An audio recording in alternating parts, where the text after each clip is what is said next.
تہجد کی نماز، جس کو صلاۃ اللیل بھی کہتے ہیں، رات کی نماز، یہ بڑی عظیم نعمت ہے۔ کہنے کو تو یہ فرض یا واجب نہیں ہے، اللہ تعالیٰ نے اپنے بندوں پر رحمت اور شفقت کرتے ہوئے اس کو فرض قرار نہیں دیا کہ ہر آدمی کے ذمہ لازم ہو کہ وہ ضرور تہجد پڑھے اور ضرور رات کی نماز پڑھے۔ اگر ایسا کر دیتے تو ہم جیسے کمزور لوگ پتہ نہیں کہاں جاتے۔ اللہ تعالیٰ نے فرض لازم تو نہیں کیا، لیکن سنت بنایا اس کو، اور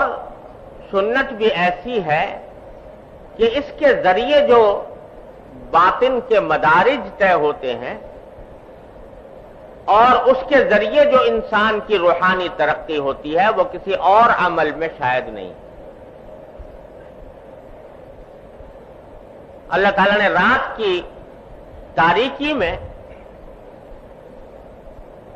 نماز پڑھنے اور اللہ تعالیٰ کے ساتھ رابطہ جوڑنے میں جو تاثیر رکھی ہے وہ عجیب و غریب ہے، اور کوئی دوسرا عمل اس کی ہمسری نہیں کرتا۔ ان ناشئۃ اللیل ہی اشد وطئا واقوم قیلا۔ رات کا وقت ہوتا ہے، دن کے وقت میں انسان اپنے دنیا کے کام دھندوں میں لگا ہوا ہے، دل کہیں ہے، دماغ کہیں ہے، خیالات منتشر ہیں، اور کبھی کوئی بیچ میں حائل ہو گیا، کبھی کوئی بیچ میں حائل ہو گیا، یہ سلسلہ چلتا رہتا ہے۔ لیکن رات میں، رات کی تاریکی میں جب اللہ جل جلالہ سے رابطہ جوڑا جاتا ہے تو اللہ تبارک و تعالی اس وقت خصوصی فضل و انعام فرماتے ہیں۔ ایک حدیث میں ہے کہ رسول کریم سرور دو عالم صلی اللہ علیہ وسلم نے ارشاد فرمایا کہ جب رات کا 1/3 حصہ گزر جاتا ہے تو اللہ جل جلالہ آسمان دنیا پر نزول فرماتے ہیں، اور ان کی طرف سے یہ اعلان عام ہوتا ہے کہ ہے کوئی مغفرت طلب کرنے والا جس کی میں مغفرت کروں، ہے کوئی رزق مانگنے والا جس کو میں رزق دوں، ہے کوئی جو مبتلا آزار ہو، مصیبت میں مبتلا ہو، جس کو میں عافیت عطا کروں۔ اللہ جل جلالہ کی طرف سے یہ اعلان ہو رہا ہوتا ہے پہلے 1/3 رات گزرنے کے بعد، مسلسل یہ اعلان اللہ تعالیٰ کی طرف سے جاری رہتا ہے صبح تک۔ تو گویا اللہ جل جلالہ کی خصوصی رحمت متوجہ ہوتی ہے ان اوقات میں اپنے بندوں کی طرف، اور جو بندے اس وقت میں اللہ جل جلالہ سے اپنا رابطہ جوڑتے ہیں اور تعلق قائم کرتے ہیں وہ اللہ تعالیٰ کی ان رحمتوں کے سزاوار ہوتے ہیں۔ بڑا قیمتی وقت ہے جو اللہ تبارک و تعالیٰ نے یہ رکھا ہے، اور اس رات کی نماز میں بڑی ہی عظیم فضیلت رکھی ہے۔ اور آپ صحابہ کرام کو چونکہ نماز فرض نہیں تھی، تہجد کی نماز فرض تو تھی نہیں کہ آپ اس کی فرائض کی طرح تاکید فرماتے، لیکن ترغیب دیتے تھے رات کی نماز۔ چنانچہ ایک حدیث میں آتا ہے کہ حضرت عبداللہ بن عمر رضی اللہ تعالیٰ عنہ جو حضرت فاروق اعظم کے صاحبزادے ہیں، یہ اپنا واقعہ بیان کرتے ہیں کہ میں دیکھتا تھا کہ بہت سے لوگ رسول کریم صلی اللہ علیہ وسلم کی خدمت میں آ کر اپنے خواب بیان کیا کرتے تھے۔ فجر کے بعد جب حضور تشریف فرما ہوتے مسجد میں تو لوگ آ کر بیان کرتے ہیں کہ یا رسول اللہ میں نے آج رات میں یہ خواب دیکھا، آج رات میں یہ خواب دیکھا، اور بعض اوقات رسول کریم صلی اللہ علیہ وسلم ان خوابوں کی تعبیر بھی بیان فرماتے تھے کہ اس خواب کی یہ تعبیر ہے، اس خواب کی یہ تعبیر ہے۔ تو حضرت عبداللہ بن عمر رضی اللہ عنہ فرماتے ہیں کہ میرے دل میں بھی آرزو پیدا ہوئی کہ میں بھی کوئی خواب دیکھوں اور حضور اقدس صلی اللہ علیہ وسلم سے اس کی تعبیر معلوم کروں، لیکن میری نیند ایسی تھی کہ مجھ کو خواب نہیں آتے تھے نیند میں، لیکن تمنا یہ ہوتی تھی کہ جیسے اور لوگ خواب بیان کر رہے ہیں تو میں بھی بیان کروں اور میری بھی تعبیر حضور علیہ السلام عطا فرمائیں۔ تو فرماتے ہیں اسی تمنا میں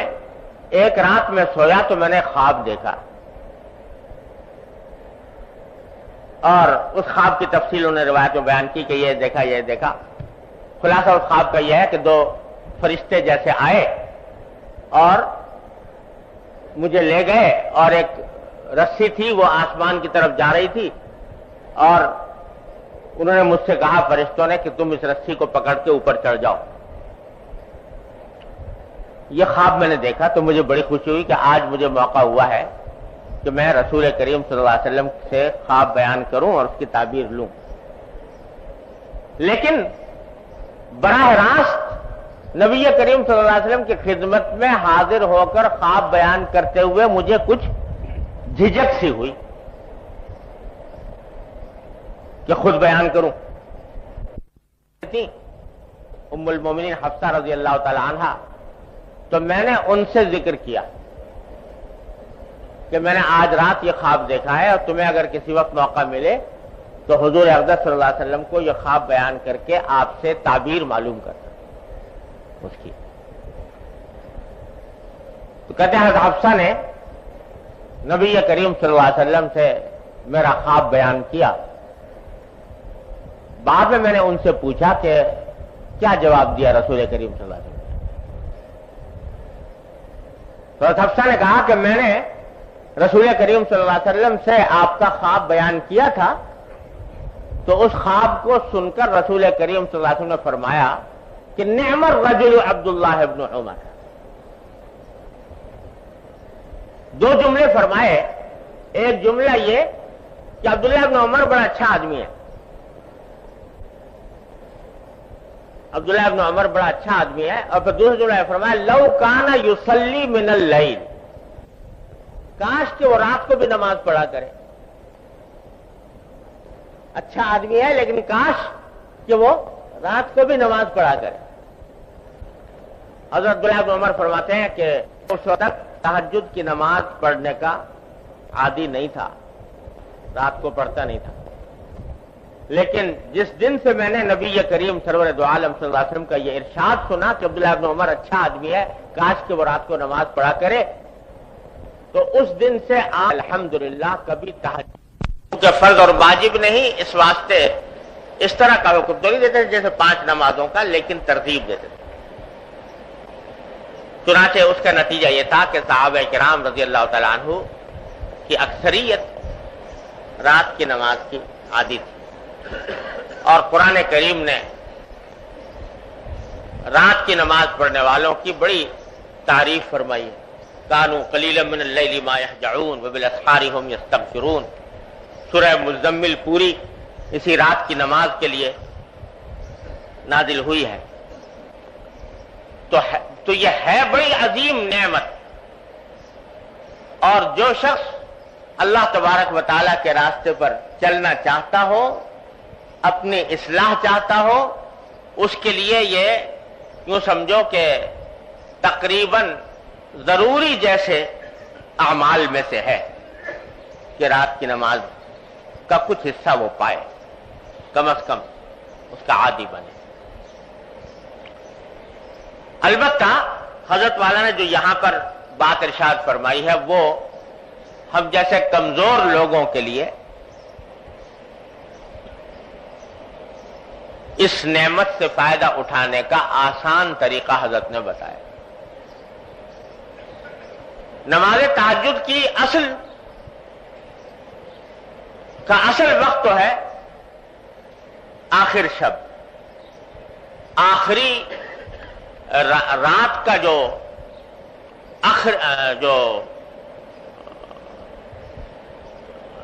رات کا جو آخری حصہ ہے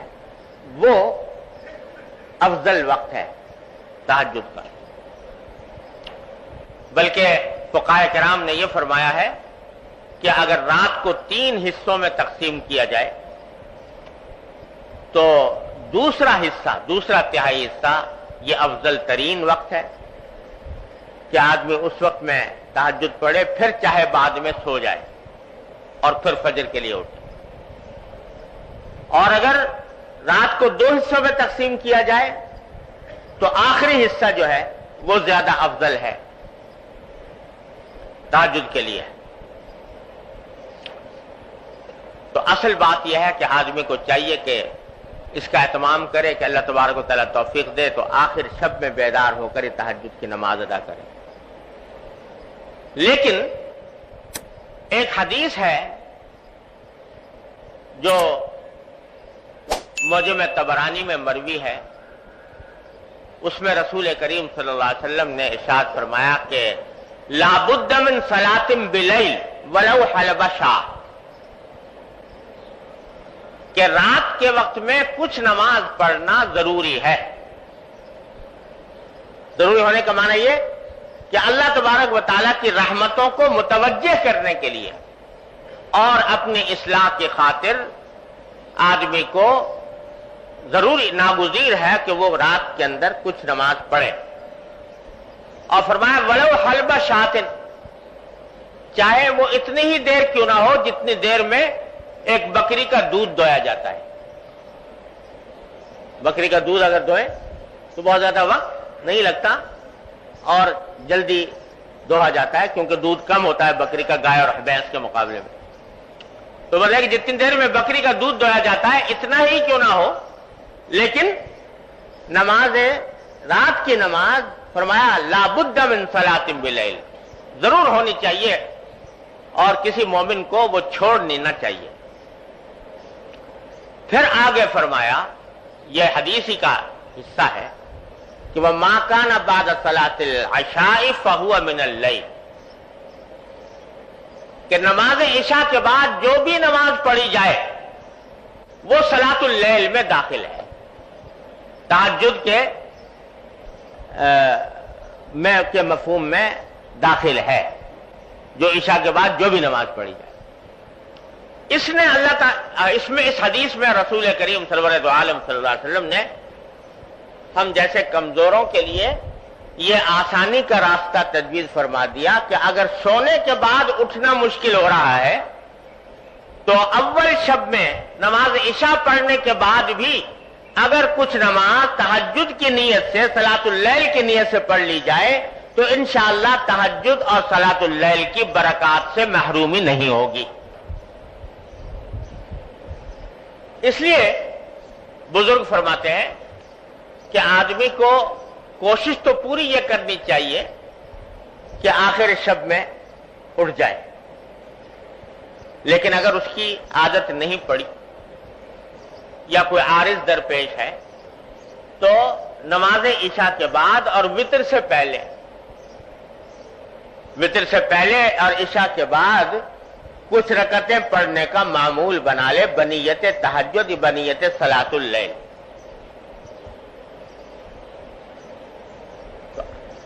وہ تو روزانہ پابندی سے پڑھے، ساتھ ہی کوشش کرتے رہے کہ آخر شب میں بھی آنکھ کھل جائے، اور آخر شب میں آنکھ کھل جائے تو پھر اس وقت میں جتنی توفیق ہو اس وقت میں پڑھ لے،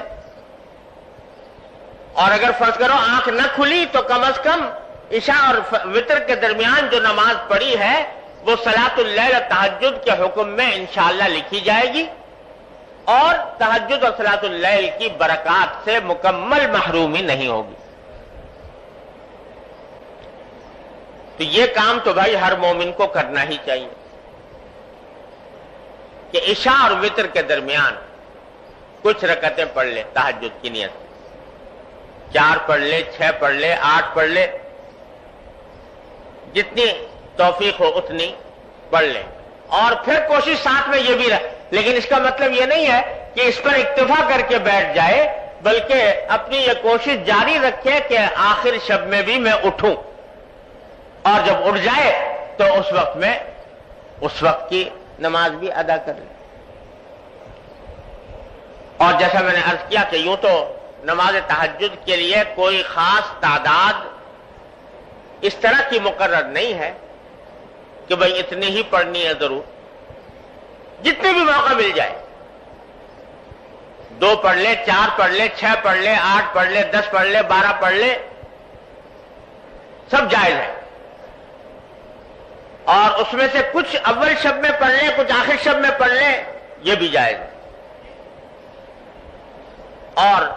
البتہ وطر کا حکم یہ ہے کہ اگر آخر شب میں اٹھنے کا پکا یقین ہو تب تو وطر آخر شب میں پڑھنے چاہیے، اور اگر پکا یقین نہیں ہے، پتہ نہیں کہ میری آنکھ کھلے گی کہ نہیں کھلے گی، تو پھر وہ وطر اول رات ہی میں پڑھ لینے چاہیے۔ پھر اگر فرض کرو آنکھ کھل گئی تو دوبارہ وطر دہرانے کی ضرورت نہیں، صرف تہجد کی نماز پڑھ لے، یہ بھی کافی۔ لیکن اس طرح عادت ڈالنے کی ضرورت ہے۔ اور یہ جو میں نے عرض کیا کہ آخر شب میں اٹھنے کی کوشش کرے، اس کے لیے حضرت والا نے ایک اور،